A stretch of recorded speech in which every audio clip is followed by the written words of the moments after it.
Welcome to the She Builds Show. I'm your host, Stefanie Olson, a licensed general contractor who builds new construction, renovates, and designs your vision. Today, more than ever, we need raw, authentic women who are willing to rise above society's norms, break those glass ceilings, and encourage each other to boldly build the life we were meant to live. So, honey, what are you building? All right, welcome to the She Builds Show. Today we have a special guest, Keller Hayes. Welcome to the show. Thank you so much, Stefanie. You're welcome. Okay, so can you do a little quick intro about yourself and, kind of what you do? Absolutely. So I have a couple of different industries that have crossed. I started out my career in journalism and with a minor in women's studies and did a lot of work in that. And then I started coaching small business owners in construction and transportation. So that led me to, why do we only have at that time 8% of the construction workforce as women? Mm-hmm. At the same time that the construction workforce was really hurting for people. I'm like, we could make this work for everybody. So the Hoya Foundation started a program called Transportation and Construction Girl. Cool. And our goal is to help more young women find out about the careers that are available in the industry, the amazing women like yourself in this industry, and really show them this is a great career. They can make good money and they can be in charge of their own futures. So it's been a real labor of love. That's amazing. So how did that, I understand that it, kind of evolved, but was there like a pivotal moment for you that you were like, this is what I want to do? Because I'm guessing is it your own business or you work for another business or you do consulting? Like what's your core time spent on right now? So I have my own business, but this program I help the Hoya Foundation create. Okay. And I spend a lot of my time there as a consultant. We really did. We had this moment where we sat down and we went, a lot of people are doing college internships, which are fantastic, but they're not going to change the needle. They're not going to encourage more women to come in this industry because they've already made a decision by then. And so we started looking at younger women and we're like, we could really make a difference here. We could really open their eyes to what's going on here. And quite frankly, it was just sitting there and going, it's really time that this shift is made. I mean, I did a search online to find out the different companies, associations, organizations, and what they highlighted as non-traditional careers for women. Mm-hmm. And I found 2 careers, architect and engineer, which are amazing careers, but there's thousands of careers in this industry. Right. And they just weren't hearing about those. I mean, we sat down with one girl after we'd started the program and we had gone to our state Department of Transportation and she was like, oh my God, I had no idea it was like a job to blow things up. I'm like, that's called demolition or rockfall mitigation. So yes, it is. That's awesome. I want to. Yeah. So there's just so many careers. And then I also had a conversation with a carpenter, and I will never forget this. She had been in the industry for about 20 years. So one of the few women as a carpenter when she started. And she said, you know what? When I got divorced, I am not going to lie, it sucked. She said, but I never had to worry about could I take care of my kids and would I lose my house? Mm-hmm. And, I've also had young girls. I had one young girl who, after going through one of our week-long programs, she was just sobbing. I'm like, oh my God, what's wrong? How can I help? And she said, I can't believe it. She said, I've been working in a retail job, making minimum wage. And I thought that's all I ever deserved. Oh, gosh. And she said, now I know I have more possibilities. That's incredible. If we can change that needle for young women, quite frankly, we should. Absolutely. So tell me a little bit more specifics about the program. So what age does it target? How long is it? What kind of people are you looking for? Because I think you should kind of use this as an opportunity to tell more people about it. Because I think the problem is a lot of times women just don't even know that there's stuff out there to support them. You are absolutely right. And I will say, I've worked in a lot of different industries. I will say that the women in this industry are so willing and able to reach back. It's amazing to see. So some of the programs that we do, and in terms of ages of girls we reach, let me start there because it depends on which program, what age they come. But we do one event in September that it is from 8:30 to 1:30. And we have 50 different interactive exhibits for girls to participate in. And our youngest girl this year was 6 years old. Oh, that's awesome. It's so interesting to talk to like the parents after that happens, right? So she got to come that day and got to spend time with her poppy that day. He sent me back an email. He's like, and we had talked, but she was really shy, so she didn't say a lot. He was like, oh my God, she just couldn't stop talking on the ride home. And she's been telling all of her friends about it, how cool it was. And, so it's so important that girls see those kinds of opportunities in an all-female gender group. Because I can tell you one of the things we've found out in the years we've worked on this, I doubt that your daughter's this way, but most girls are terrified of heavy equipment. I grew up on a ranch, so I was around heavy equipment all the time, but they have never been around it. And so even on a little skidster, girls will go, oh, I can't do that, or oh, that's too big, or oh, I might break it. I'm like, you're 60 pounds soaking wet. This machine can handle you. Right. And then once they get on, which they wouldn't do if there were boys around, once they get on, they're like, oh my God, this is great. Right? It's so fun. Yes. We had one girl who is the last girl in the group you would anticipate she'd get into the industry, right? She knew she was going to design clothes. That was her future. But she had come and participated. And so by the end of the day, she comes up to me and she's like, oh my God. She said, this was so cool. And I don't know what I'm going to do because I won't be able to sleep tonight because I'm going to be dreaming of driving a skidster. That's so cool. So where is this event located? Just so that people know. So this event at this time is located in Colorado. We would love to be able to grow the program and start going across the country. And we're talking to several individuals about doing that. And how many And then years we also, go ahead. How many years have you guys been doing that? We have been doing this. We did our first event in 2017. Wow. We started planning in 2016. So, yeah. That's awesome. Okay. And then, so you have tell me about the couple other programs that you have also. We also do several weeks during the summer where girls go to 5 different locations. And each day they get to experience a different company, which is totally eye-opening. Plus, can you imagine if at 13 you'd sat down with the general manager of a $2 billion company and he said, hey, we want you in this industry. And if you're ready to work now, we'll hire you. If you want us to pay for your education while you work, we'll do that.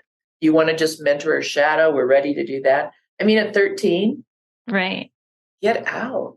Right. We have several options online that people can participate in. We have a coloring book, which what we do is we take pictures of individuals in the industry and then translate those into illustrations and require that it be a picture of this industry with a woman, because I couldn't find that anywhere else. You may see a couple, but this whole coloring book is about women in transportation and construction. And it can be downloaded off of our website, which is awesome. constructiongirl.org. The other thing that we do is we now have, remember I told you there were 2 jobs that I could find on different websites? Yeah. We have 67 different videos of women in this industry. Oh, wow. Everything from the engineer and the architect to project managers to project engineers to heavy equipment operators to my favorite title, the nasal ranger. What is that? So the nasal ranger, very interesting, actually. It's an environmental position where they have to go and get training. So they train both themselves and their nose, and then they have what looks like a loudspeaker that you would use, only it goes over their nose. And then they use the equipment and their nose to test the ground, the air around a project before that project can start. How cool is that? So like some sort of environmental. Yep. Yeah. Got it. Wow. That's so cool. Yeah. Interesting. That's amazing. So what would you say, like if, a young girl, because it sounds like you are really trying to capture the youth's attention, before they hit, college and maybe later in high school, and they've kind of had their decisions made, which I think is amazing. And I would love for this podcast to reach other listeners that would like to help expand that program, because I think we go, oh, we have to reinvent the wheel. And you guys have spent a lot of time inventing it and creating it. And it would be cool to just see it scale. But what do you think would be that you've seen as, because what I love is that I want youth to know who they are. I want everybody to know who they are, but especially youth and their personality traits and their strengths. What do you think you've seen as the most, widely spread, like this is the personality strength or personality trait or strength that I see that attracts, these type of girls into the industry? Is there something that stands out for you? The whole phrase, see it to be it, is absolutely true. So, I can't tell you how many girls go, well, I didn't think girls could do that. And we, even when we go in and talk to a school, we had one teacher come up to a woman who owns her own masonry company. And the teacher came up to her and said, I didn't know women could own a construction company. That's right. The teacher.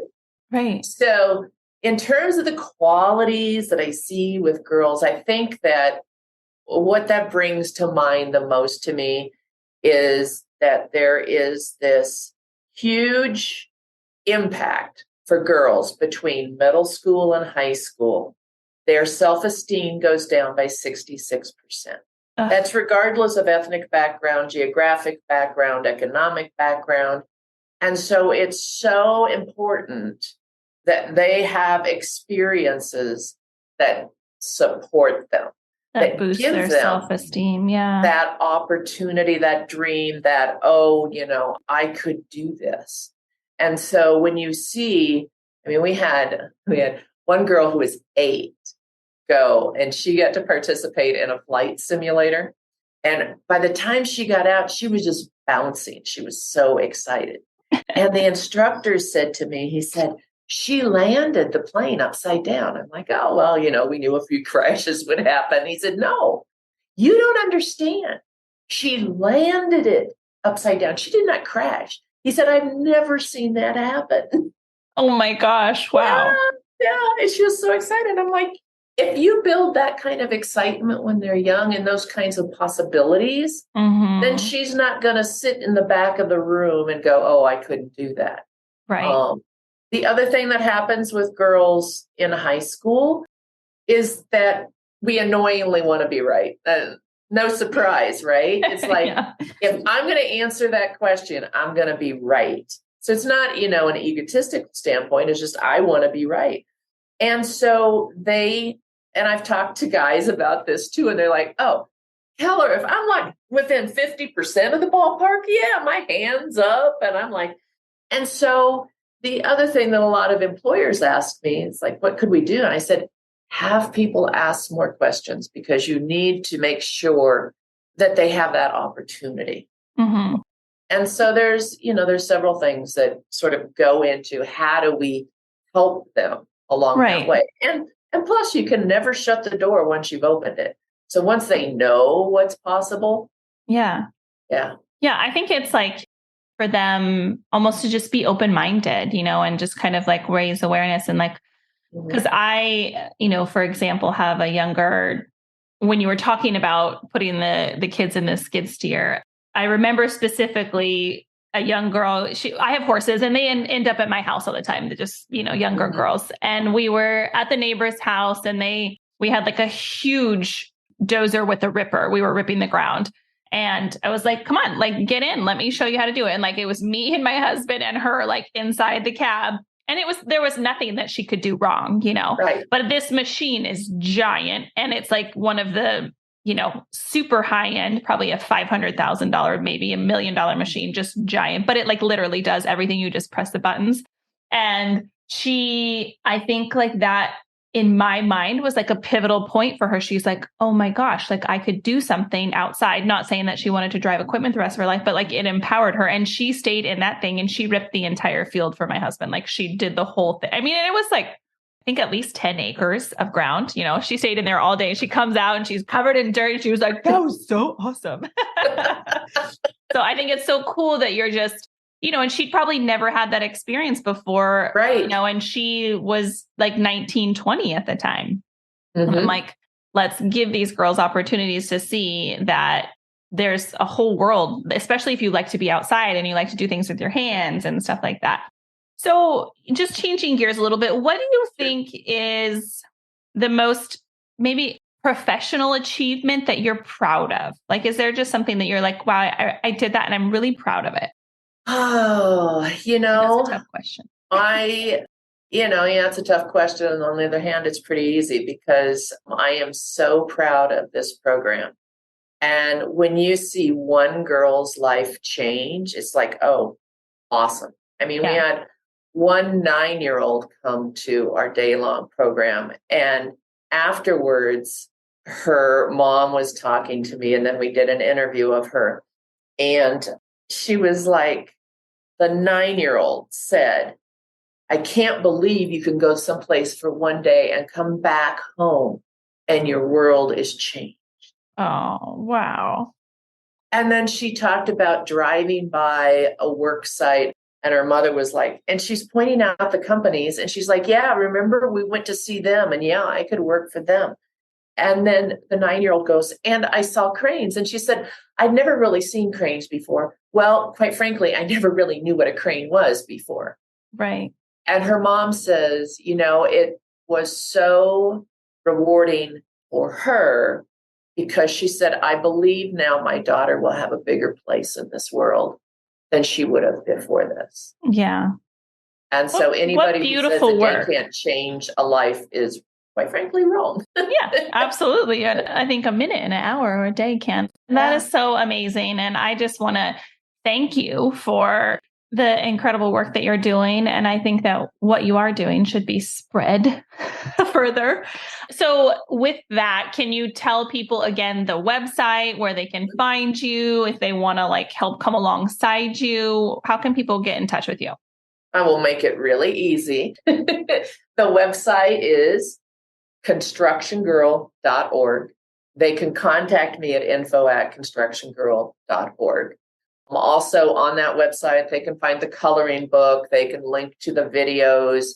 We also have a YouTube channel where they can hear these girls talking about their experiences that you can find through the website too. So constructiongirl.org will get you whatever you do. Awesome. Well, thank you so much, Keller. It's been such a pleasure getting to know you and your work. And I hope that, I think because I love Colorado, if you could send me the info when you have your next one scheduled, I'd love to bring my daughter out just to see something that vast and big and, just be there to support you. So I'd love to be a part of that if you could send me that info. I will send you that. We would love to have you here. And thank you so much for being such an amazing role model. Because it really is women like you that have made the path easier for the girls behind you. So we owe you a huge debt of gratitude. Oh, well, thank you. We're all just doing our part, right? Awesome. Okay. Well, have an amazing day. And thank you again. I so appreciate it. All right. Take care. All right. Bye. Thanks for joining me today on the She Builds Show. My name is Stefanie Olson. My hope is that this episode leaves you feeling empowered and ready to boldly take that step into building the life that you envision, 1 2x4 at a time. And if you can do me a quick favor, please leave me a 5-star review on iTunes. I get giddy over reading the reviews each week, and I will choose one special person to win some She Builds swag. Make sure you add your name to the review, and I'll reach out if you're the winner. Thanks again for hanging out. Be sure to visit me at theshebuildshow.com, where you can ask me questions and share with me what you're building.